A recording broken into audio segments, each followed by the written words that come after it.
I carefully scraped off the birth date on the check and changed it to my own. Then I pasted on my name, took out a model airplane I'd soaked in water beforehand, peeled off the airline logo, and stuck it on the check. Finally, I pressed it flat in the book. Just like that, I'd forged a crude but functional airline paycheck. I took it to the bank to cash it. For most people, successfully cashing this check would be quite difficult, but for me, it was as easy as breathing. Because not only did I have a handsome face, I knew exactly what kind of person was easiest to fool. After some careful observation, I zeroed in on a pretty female teller who looked like she'd be a total sucker for charm. Welcome to Miami Mutual Bank. How may I help you?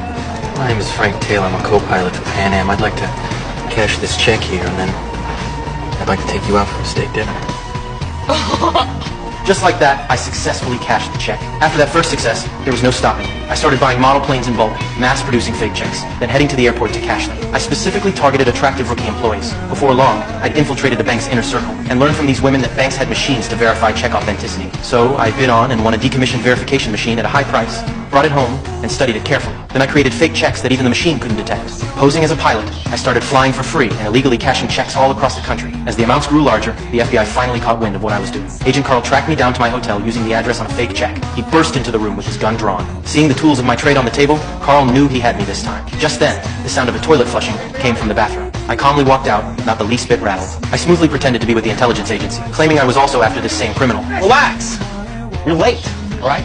My name's Alan, Barry Allen, United States Secret Service. Your boy just tried to jump out the window. My partner has him in custody. I don't know what you're talking about. Carl didn't buy it at first, but seeing how composed I was and watching me hand over my entire wallet for inspection, he started to have doubts. Just as Carl was about to open the wallet, I stopped him and pulled him over to look out the window. Look out the window. My partner's walking into the car as we speak. Look. Old guy almost pissed in his pants when I came through the door. He jumped right through the window onto the hood of my car. Hey, Murph. Yeah, call the LAPD again. I don't want people walking through my crime scene. I didn't expect the Secret Service on this. Don't worry about it. Well, what's your name? Henry. Carl Henry. Just like that, Carl believed me. To demonstrate my professionalism, I turned the tables and asked to see Carl's credentials. He handed them over.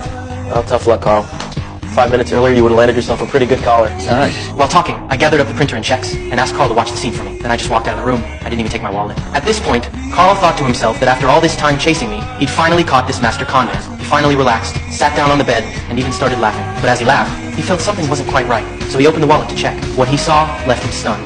Inside were nothing but ads for various products, salads, desserts, and the like. He realized he'd been played, but it was too late. I was long gone. And that's how the first round of cat and mouse ended. Rewind there, brother.